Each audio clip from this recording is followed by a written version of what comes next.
Ria and this is KiniNews.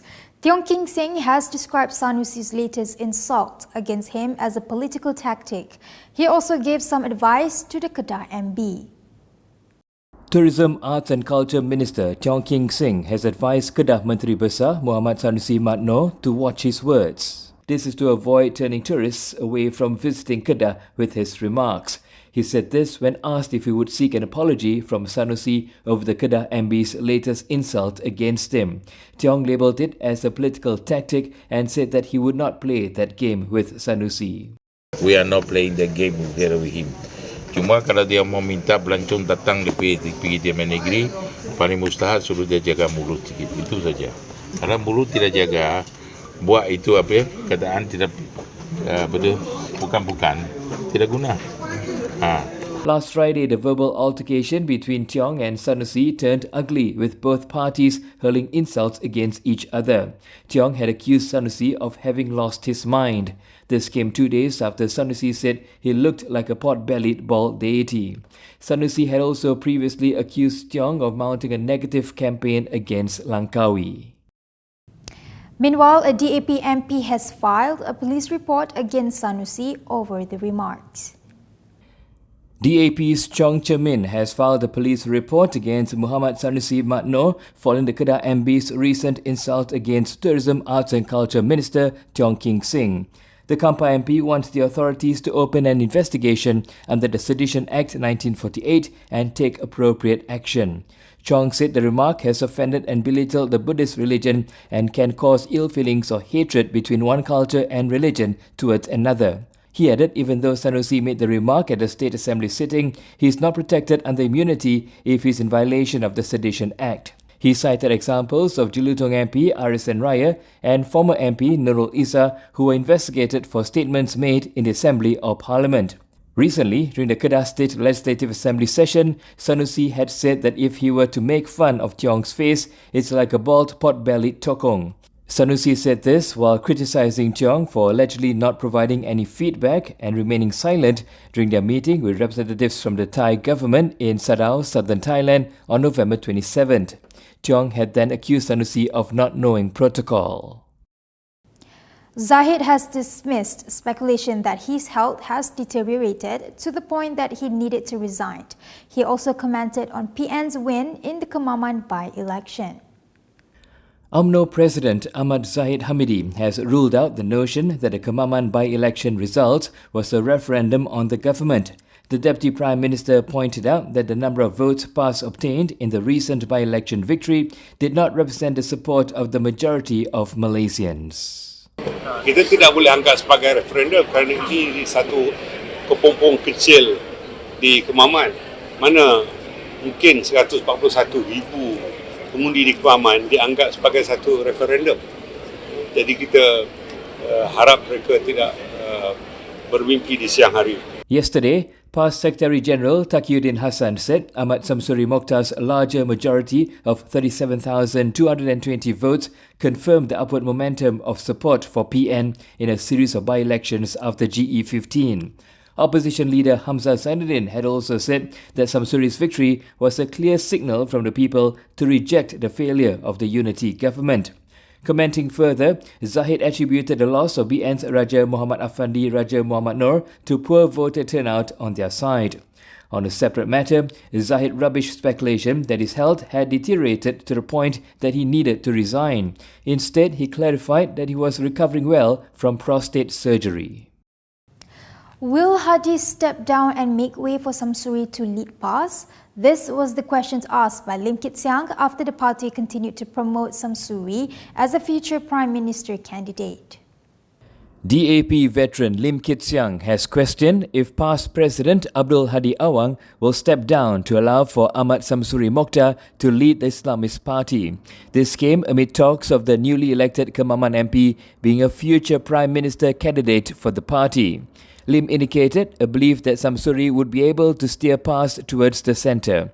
He said the question now is whether Hadi will step down as PAS president for Samsuri to take over to lead a more moderate and open-minded PAS, which divorces itself from the hate speech and lies falsehoods and fake news, which PAS had been identified since leaving Pakatan Rakyat in 2015. Lim pointed out that Samsuri is an aeronautical engineer and asked if he will take PAS to a new era more relevant to Malaysia's realities and needs.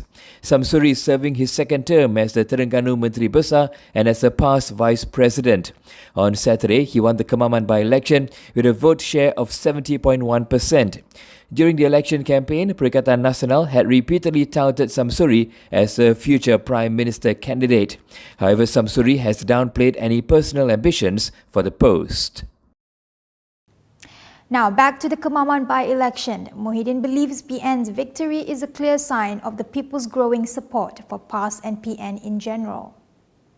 Perikatan Nasional Chairperson Midin Yassin believes PAS's victory in Saturday's Kemaman by-election is a clear sign that Malay voters rejected the Pakatan Harapan BN collaboration.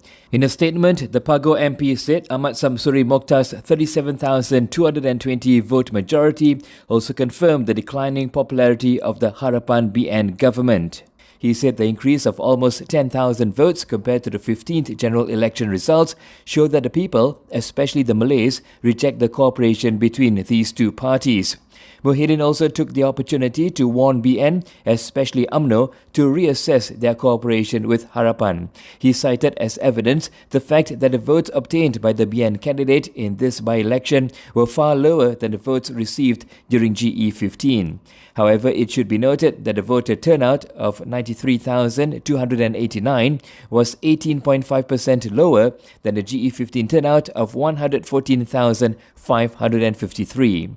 PAS held on to Kemaman as Samsuri garnered 64,998 votes, defeating BN's Raja Muhammad Afandi Raja Muhammad Noor, who obtained 27,778 votes. The by-election was called after the GE15 victory of PAS's Che alias Hamid was annulled following a petition that there were elements of inducement of voters during campaigning. Dr. Mahadi also commented on the by-election. He said the results showed that Umno was losing support and offered some advice to the party. Former Prime Minister Dr. Mahathir Mohamad has warned that Umno could be wiped out in GE16 unless it sever ties with DAP and return to their original struggle. He said Umno can only survive by separating from DAP and returning to the struggle for race, country and religion. This came following PAS's victory in the Kemaman by-election. In a post on Twitter, Mahathir pointed out the significance of their victory, saying that it showed that support for Umno was declining.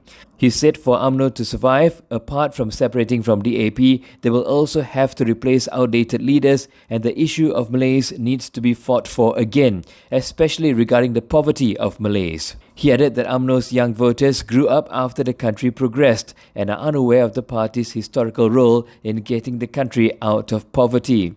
In the Saturday by-election, PAS's Ahmad Samsuri Mokhtar secured a total of 64,998 votes, while the Barisan Nasional candidate, Raja Afandi Raja Noor, garnered only 27,778 votes. Perikatan Nasional Chairman Midin Yassin had claimed that PAS's win in the by-election signalled public disapproval, especially among the Malays, towards the collaboration between BN and Pakatan Harapan. Yesterday, Perikatan Nasional Chairperson Midin Yassin had also commented on the Kemaman by-election results. He said it is a clear sign that Malay voters rejected the Pakatan Harapan BN collaboration. The Stars on Fire Quelo Live Concert has been cancelled. The organisers have said that they will refund all ticket holders. Bollywood icon Hrithik Roshan has announced that the Stars on Fire Kuala Lumpur Live in Concert has been cancelled. Hrithik, who was to be the main attraction for the show, made the announcement on a post on Instagram. Dear people of Malaysia, I hope this message finds you safe and well. I was eagerly looking forward to being with all of you for the Stars on Fire tour. However, considering the current challenges and out of deep respect for the well-being of the people of Malaysia, we have all made the decision to cancel this tour. My prayers and thoughts are with you all. He also conveyed an apology message from the organisers, Yes Boss Group, Dembi Productions and Heart Art Production. The organisers also reiterated their commitment to refund all ticket holders. The concert had promised fans an exciting night of catchy Bollywood songs and iconic dance performances at the Bukit Jalil National Stadium on December 1st. On November 27th, concert organizer Yes Boss Group, however, announced the show was postponed to a new date before the latest cancellation. A week before the postponement, Pasir's Kuala Krai MP Abdul Latif Abdul Rahman urged the government to call off the concert that would also feature other Indian artists, labelling the event unsuitable and insensitive amid the tragedies in Gaza. And that is all from me today. For more stories, you can go to KiniTv.com. You can also follow us on Instagram, Twitter, YouTube and Facebook for the latest news update. If you'd like to support independent media, do consider subscribing to MalaysiaKini.com. I'm Pia. Thanks for watching.